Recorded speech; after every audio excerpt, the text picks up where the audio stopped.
Hello and welcome to Sunset Zen and Sleepy Stories. Please relax, listen, and enjoy.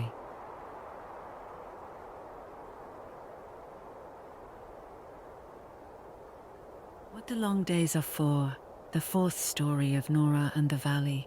Part 1, July. She came in July because she couldn't stay away. This was not a planned visit, not in the way October had been planned, or Christmas, or Easter. Those had been deliberate, each one a step towards something. This was different.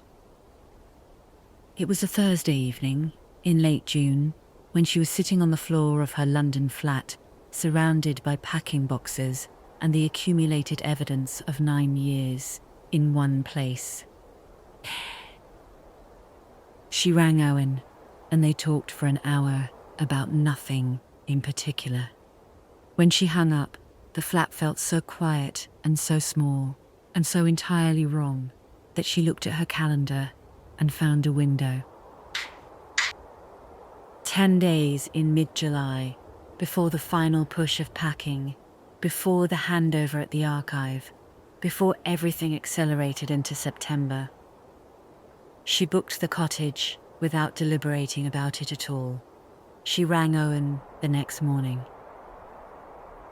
"I've just booked the cottage," she said. 10 days in July. Mrs. Price is almost certainly already told you. A pause. "She ran last night," he said. "About an hour after you'd have clicked confirm." "Of course, she did." "She also told Eleanor and Margaret and the landlord of the pub. Obviously. He said to tell you he'd have the good cider in." Nora sat for a moment with the phone. "I don't know why I even bother ringing you," she said. "I could just book the cottage and wait. You ring me," Owen said, "because Mrs. Price doesn't tell me the parts that matter." She didn't ask him what parts he meant. She knew. When she arrived, the whole village was already in possession of the dates, and Eleanor, Margaret, and the landlord of the pub had apparently all expressed themselves glad to hear it. And then she left the room. Nora stood in the cottage hallway with her bag and felt the particular warmth of being expected, which is different from being welcomed, and is, in its way, better. No one had lit the fire. It was July, and the evenings were long, and the valley was warm, which was a transformation she hadn't experienced before. She stood at the cottage door in the early evening and looked out at the lane and the fields. And the light was extraordinary, not the low slanted gold of October or the thin silver of December, but something full and present and generous. Love. Still an hour from setting at 8 o'clock, lying across the hills with the ease of something that has all the time in the world. She sat on a front step with a glass of water and watched it. Owen arrived at 7 with mist and a bag containing courgettes from his kitchen garden, and the information that there were too many of them and she would be doing him a favor. "You grew courgettes," Nora said. "My grandmother insists. She says a garden without courgettes is a garden that isn't trying." "How many have you got?" "An alarming number," he said. "They accelerate in July." She took the bag. He sat on the step beside her, and they looked at the valley together in the long light. Mist went off into the garden on a private investigation. "You look tired," Owen said. "Packing," she said. 9 years of accumulation. "I had no idea how much I owned. What are you doing with it all?" "Some comes with me, some to Priya, some to the charity shop on Marchmont Street in central London that I have been donating things to for years, and who now greet me by name." She looked at the hills. It's strange, dismantling a life, even a life you're glad to dismantle. Even then, She turned the glass in her hands. It still existed. It was still mine. I don't regret any of the decisions.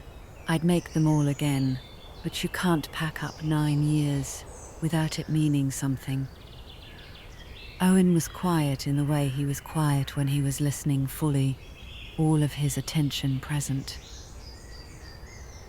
I keep finding things, she said, at the back of drawers, in boxes I haven't opened since I moved in. Things from before the marriage and during it and after it. It's like an accidental archaeology. She paused. I found a photograph yesterday of myself at about 24, at some conference, standing next to a document case with a look of absolute satisfaction on my face. I remember that day. I remember feeling like I was exactly where I should be. She stopped. And, Owen said, and I hadn't felt that way again for a long time, she said, until October, until here. The light moved on the hill. A swallow cut across the lane below them. I thought about that photograph for a long time, Nora said, and then I packed it carefully and put it in the things that are coming with me. Owen looked at her. The self that was satisfied, she said. She's still in there. I just had to come a long way round to find her again. He put his hand over hers, which was still wrapped around the glass, and held it. She turned her hand over and held his back. They sat like that until the light finally began to go, and then she went inside to cook something with the courgettes. He came in behind her and talked her through 3 different things you could do with an excess of them, and the evening folded itself around them as naturally as weather. Part 2. The long days. July in the Welsh hills is long, in the way that is specific to northern latitudes, the light arriving early and staying late, the sky not fully dark until nearly 11, the mornings beginning with birdsong at 4. Nora, who had spent years living by the rhythms of the city, found herself recalibrating without effort. She woke earlier, she went to bed later. She ate dinner at 9 in the lingering dusk, and sat outside afterward with a blanket around her shoulders, because the evenings, even in July, had a coolness once the sun was properly down. Owen was busy in the way of a working farm in summer, hay, repairs, the steady maintenance of a place that was always becoming itself, but busy differently from winter, less urgent, more expansive. He appeared most evenings and some mornings, and on the days he didn't, she walked, or read, or sat in the walled garden at Halangany, watching the work progress. The cottage was taking shape. Owen had been as good as his word. The Rayburn had been serviced and was now in what the engineer had described as remarkable condition for its age. The kitchen window had been reseated. The garden wall had been rebuilt, stone by stone, by a man named Hugh, who had been building dry stone walls in the valley for 40 years and treated each stone with the consideration of someone placing chess pieces. When Nora arrived on the 3rd morning to find Hugh mortaring the final section, she stood in the lane and looked at the wall with an emotion she would have struggled to name. It was solid and true, and it belonged there. The new stones matched to the old, so carefully that in 10 years you would not be able to tell which was which. "He's good," she said to Owen, who was leaning on the gate. "Best in the valley," Owen said. "Possibly best in Powys. Don't tell him I said so. He'll put his prices up." "Hugh," Nora called, "that's a beautiful wall." Hugh looked at her with the measured satisfaction of a craftsman receiving accurate praise. "It wants to be square," he said. which appeared to be his entire philosophy, and returned to work. Inside, the cottage was clean and dry and beginning to breathe. Nora walked through it on that third morning with the particular attention she brought to collections, assessing, noting, beginning to understand its character. The sitting room faced west and would have the evening light. Cheese, inni, 8. The bedroom above it faced east, which meant mornings. The kitchen at the back faced south, which meant the walled garden all day. She stood in each room for a while and let it tell her what it was. She was learning, she thought, to be still enough to listen. The valley had been teaching her this since October. Part 3. Edinburgh. He told her about Edinburgh on the 5th evening. Not deliberately, it came out of something else, the way important things often do. They had been talking about the archive, about Rhiannon and the Middleton papers, and Nora had said something about the pleasure of coming to a collection with no prior assumptions, fresh eyes. And Owen had said, Edinburgh, Dowded. That's what I had when I started the PhD. I'd never studied the upland plant communities formally, just grown up in them. It was strange to suddenly have a language for what I already knew. Did you like it? She said. Edinburgh. He was quiet for a moment. They were sitting outside, the cottage garden, the long evening, the swallows overhead, with a bottle of something between them. I liked the work, he said. The university part of it was, he paused, choosing. Difficult, for a while. She waited. I wasn't very good at being there, he said, in the city. I knew it before I went. I'd always known the valley was where I functioned best, but I thought it was something I could get used to, and it wasn't. He looked at his glass. My wife, Sarah, she thought I would adapt. She was from Edinburgh. She loved it. She thought if we gave it 2-3 years, I'd settle. A pause. I tried. I did genuinely try. But there's a kind of tiredness that comes from living somewhere that isn't yours. And after a while, it's not tiredness, it's something more serious. What happened? Nora said. Not prying, asking the way she asked about old documents, because the story mattered and she wanted to understand it. My father's heart attack was the immediate thing, Owen said, but I think even without that, I'd have had to come back. And Sarah, he was quiet for a moment. She understood. She understood better than I did, in some ways. She said, you need to go home, and I can't follow you there. And she was right. And we tried, for a while. The long distance, she'd come at weekends, I'd go up sometimes, but a marriage is a place, in a way. You have to both be in it. Nora was quiet. She thought about her own marriage, the separateness that had grown so gradually. Neither of them had seen it, until they had, the parallel lives. The way a life that had once been shared becomes, slowly, just two lives happening in the same space.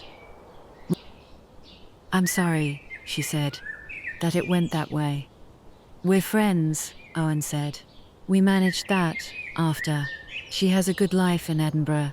She rang me at Christmas last year. He glanced at Nora. I didn't mention it.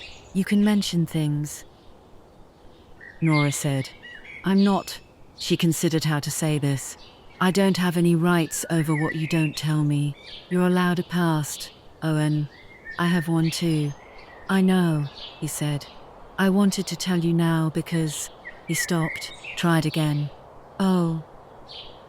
You're moving to the valley. You're making a version of the choice Sarah couldn't make. I thought you should know why it mattered to her, why it cost something. Nora looked at him steadily. It's not costing me, she said. I want to be precise about that. I'm not sacrificing London for the valley. I'm choosing the valley because I want it. That's different. I know it's different, he said. I know you're not Sarah. He met her eyes. But I needed you to know the story. Before everything, I needed you to have it. She thought about Thomas Morgan, and about what Margaret had said. He knew she was there. They both knew. Maybe that was enough. She thought about the things people carry quietly, waiting for the right moment to set them down. Thank you for telling me, she said. He nodded, poured more wine. The swallows cut the long sky above them, and the light, finally, slowly, began to go. Part 4. Eleanor's Garden. Eleanor grew vegetables with the systematic thoroughness of someone who had been doing it since before the Second World War, and had refined the operation over 8 decades to something approaching a science. Eleanor grew vegetables with a systematic She had, she told Nora, kept a garden journal since 1958. They were sitting in Eleanor's garden on a Tuesday afternoon. Having been summoned, there was no other word. For tea. Eleanor had produced the journals from a shelf in her sitting room, a row of identical notebooks going back 65 years, each one filled with planting dates, yield notes, weather observations, and in the center, ideas. The small victories and failures of a kitchen garden in the Welsh hills. Nora handled them with professional reverence. These are extraordinary, she said. They're useful. Eleanor said, in the tone of someone who does not require things to be more than useful. I know exactly what I planted, where in any given year, and what came of it. Memory is unreliable. Notes are not. Can I? Nora stopped herself. Eleanor said, I was going to ask if I could read them, but that's personal. I shouldn't.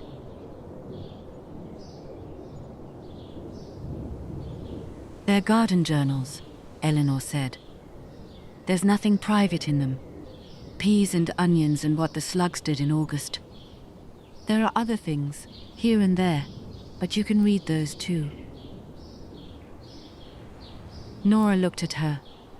I kept one journal for 65 years, Eleanor said. Some years there's only vegetables. Other years. She looked out at the garden.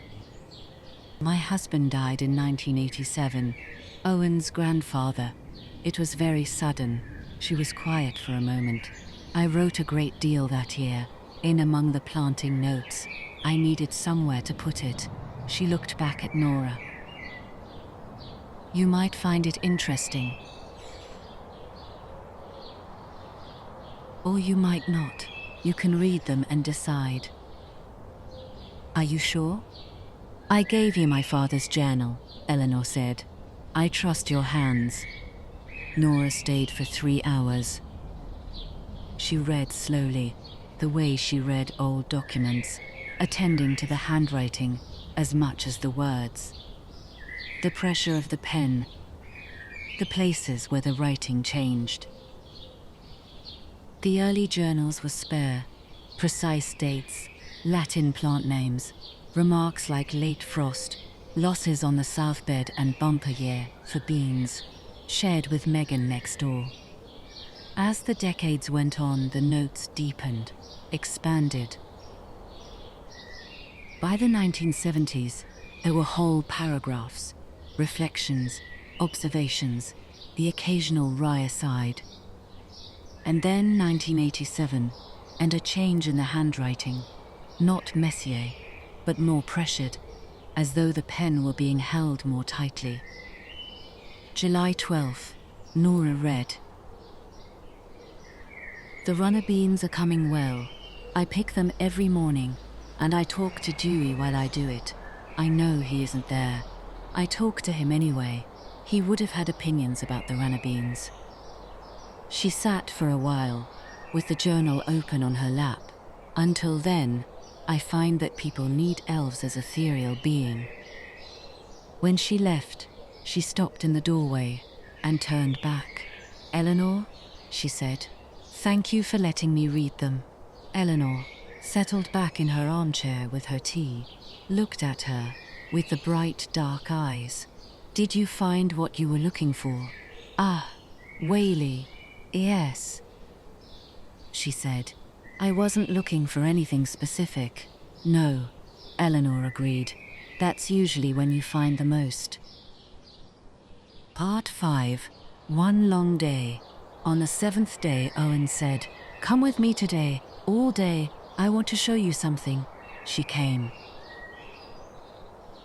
They drove north in the early morning, north and then west, deeper into the hills, the roads becoming lanes and the lanes becoming tracks, and the country becoming wilder.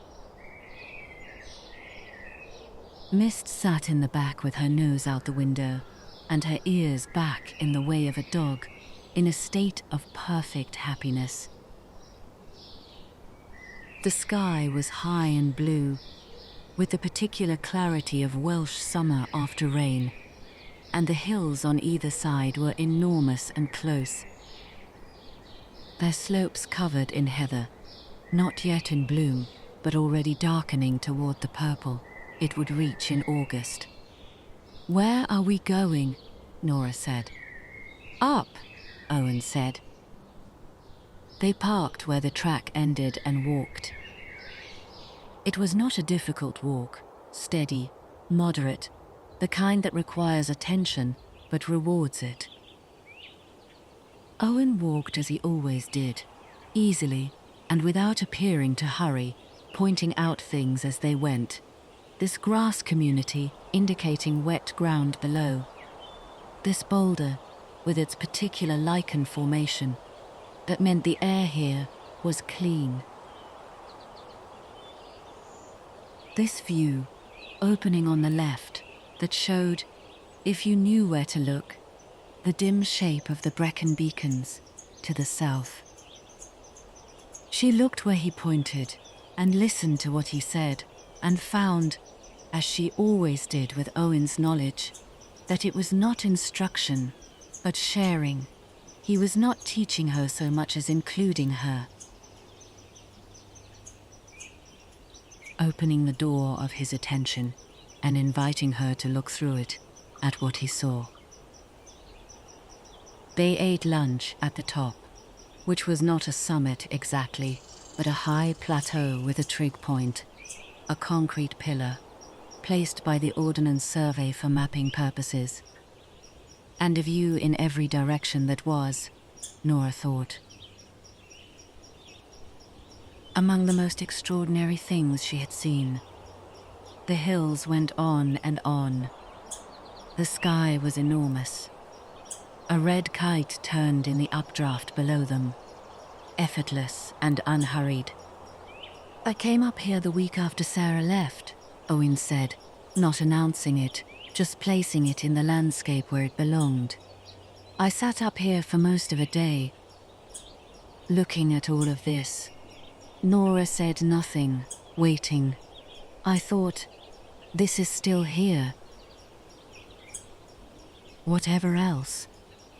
This is still here, and I know every part of it, and it knows me, in the way that a place knows a person who has spent their life in it. He looked out at the hills. I thought that was enough, that the valley would be enough. And was it? He was quiet for a long moment.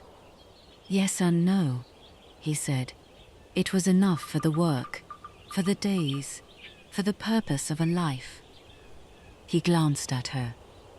It wasn't enough for the evenings. She looked at him. The evenings. When you've been thinking about something all day and there's no one to tell it to. That specific thing. He looked at the kite, which had not moved from its updraft, patient and buoyant. I'd grown used to that absence. I thought it was just how things were, for me. A pause. And then you knocked on the door. The kite tilted and soared, and the hills held still around them. You were rather rude, Nora said, about your coat. I was startled, he said. You were wearing my coat. You left it on the hook. As I said at the time, strategically. She laughed, and the sound went out over the plateau, and he turned and looked at her with the openness she had thought about all through the spring, in London, in the archive, at the bottom of drawers, full of accidental archaeology. I love you. I love you, he said. He said it simply, the way he said the things that cost something, carefully chosen, fully meant, no excess. Not a declaration that required a dramatic response, but a fact laid down like a stone in a wall, because it was true, and because the time was right, and because they were here, on top of a hill, with all the view in the world, and seen on board. And there was no reason to keep carrying it. Nora was quiet for a moment.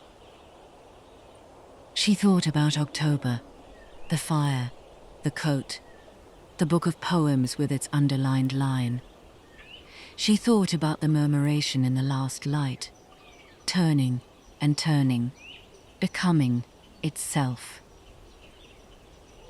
She thought about a letter in a wall, and a man who came back every December, and a photograph with 2 Welsh words on the back. She thought about 9 years packed into boxes, and a blue door, and a Rayburn, and 65 years of garden journals, and a morning with a lamb in the field. She thought about the photograph of her 24-year-old self, standing by the document case, with a look of absolute satisfaction on her face. She had come a long way round, but here she was. I love you too, she said. I have for a while. I wasn't sure when to say it. Now seemed right, he said. It did, she said.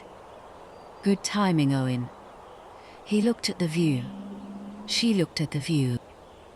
The kite was gone, lifted somewhere on the wind, but below them, a pair of ravens were threading between the rocks, with the easy mastery of things that live at altitude.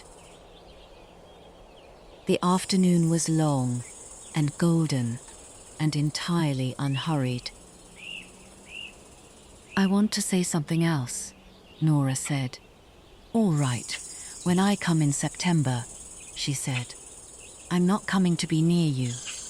I'm coming because the archive is here, and the valley is here, and the cottage is here.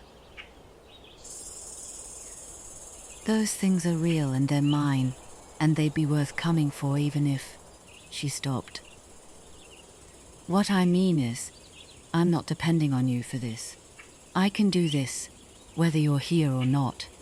He turned to look at her. But I'm very glad you are here, she said.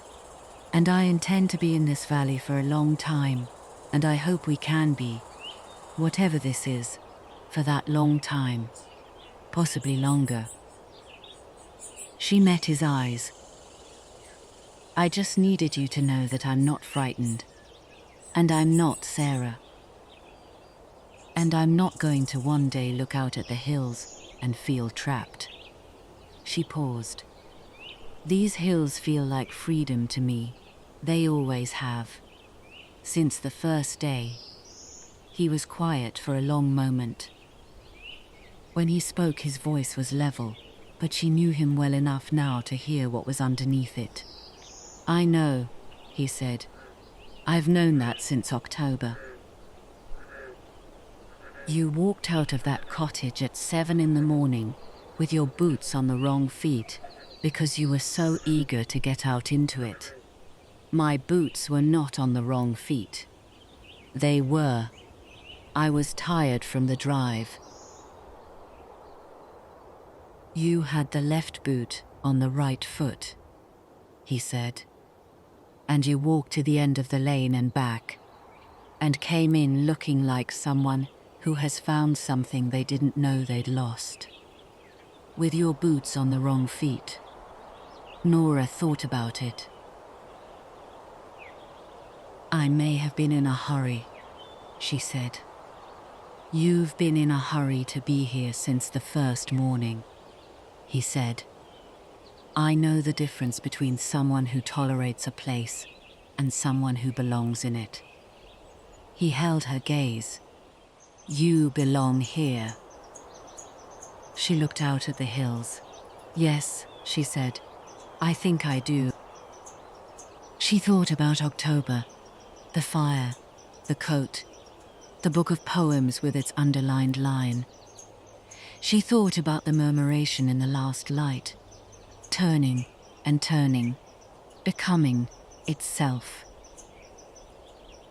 She thought about a letter in a wall, and a man who came back every December, and a photograph with 2 Welsh words on the back. She thought about 9 years packed into boxes, and a blue door, and a Rayburn, and 65 years of garden journals, and a morning with a lamb in the field. She thought about the photograph of her 24-year-old self, standing by the document case with a look of absolute satisfaction on her face. She had come a long way round, but here she was.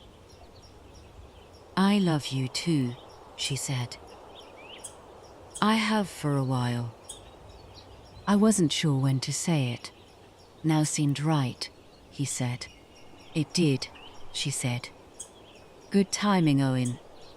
He looked at the view. She looked at the view.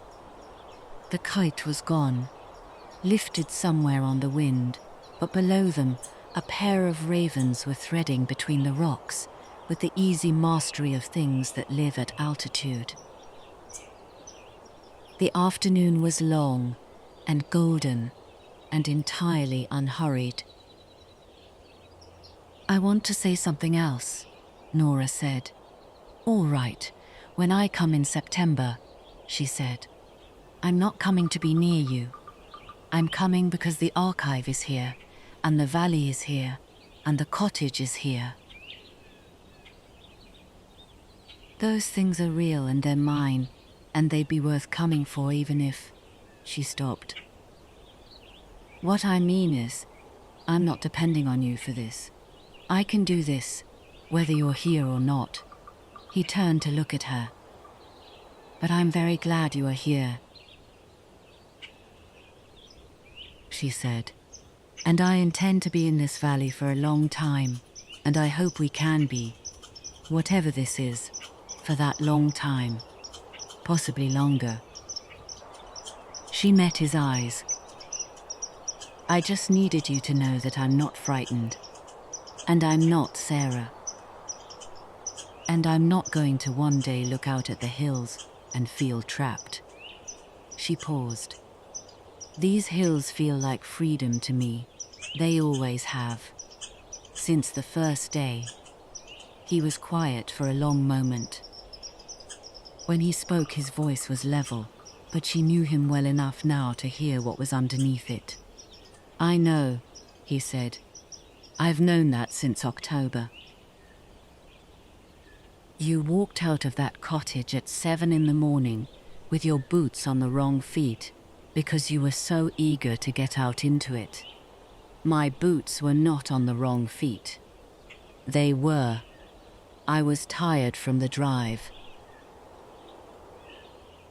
You had the left boot on the right foot, he said, and you walked to the end of the lane and back, and came in looking like someone who has found something they didn't know they'd lost.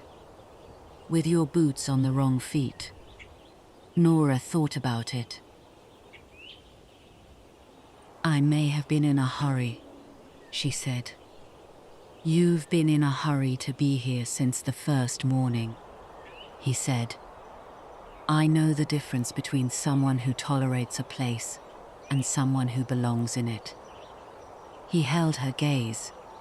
You belong here. She looked out at the hills. Yes, she said. I think I do. Better, I hope. Better, he agreed. She looked at him. He looked at her. The window was open and the morning was coming in. I'll miss you, she said. These 6 weeks. Ring me, he said. Every day if you want. Nora, he said, in the tone of someone establishing a position. Ring me every day. She smiled. He crossed the room and stood beside her, and they both looked out of the window at the walled garden below. The fruit trees against the south wall, the raised beds waiting, the morning light on the old stone. I'm going to grow things, Nora said. In that garden, I've been reading Eleanor's journals. I have ideas. She'll advise you, Owen said. At length. I'm counting on it. He put his arm around her, and she leaned into him, and they stood like that for a while in the bedroom of her almost cottage, looking at the garden that would be her garden, in the valley that was going to be home. It was a very ordinary moment. Echoes from peace. She related echoes. It was, Nora thought, exactly enough. Epilogue. She drove away at 9. The valley was bright and warm and entirely itself, the blackthorn long past blossom, the hedgerows thick and green, the hills hazy in the summer heat. She drove slowly up the lane, and at the top she stopped for a moment and looked back.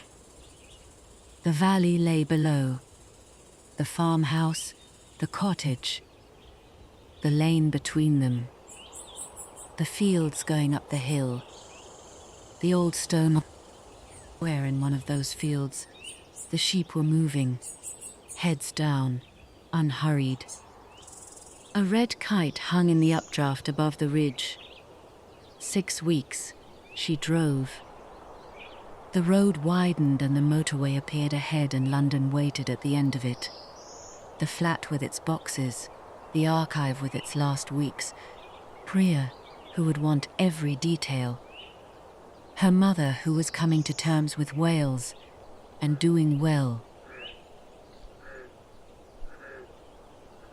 All the remaining business of the life she was finishing, so that the life she was beginning could start. Her phone rang on the hands-free. Owen, she answered. You forgot your mug, he said. I left it deliberately. A pause. You're coming back for it. In 6 weeks, she said. Keep it safe. She heard him. The almost smile, which she could hear as well as see now, the specific quality of his voice when he was doing it. Drive safely, he said. I will, she said. Owen, I know, he said. She drove on, into the summer, toward September. The end, until September.